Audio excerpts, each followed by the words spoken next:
هجی و مجی بالاتر هجی بیبیتی بابیتی بو. اگر گوشواره یا زیورالاتی داری که رنگ روش رفته، لپر شده یا حتی اگه پلاستیکی هستش میخوای اینو تبدیل به فلزش کنی، کافی از ورق طلا استفاده کنی.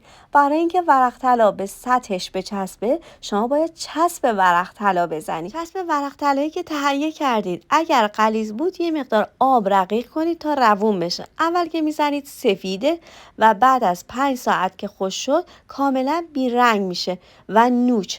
حالا میتونین ورقهای فلزیتون رو بهش بچسبونید. اگر میخواین چسبتون زودتر به حالت نوچی برسه کافیه سشوار بگیرین که اون رطوبتش از بین بره. حالا میتونین از ورقهای فلزی، اینجا از نقره استفاده شده، شما میتونین از ورق طلا، ورق مس، هر چیزی که دوست دارین استفاده کنین چون الان خیلی تنوعش زیاد شده. برای اینکه اکسید نشه یه لاک الکل بزن و اگر میخوای ضد آب بشه حتما باید از وارنیش ها استفاده کنی. اگر دلت میخواد با ورقهای فلزی بیشتر آشنا بشی کانالمو سابسکرایب کن.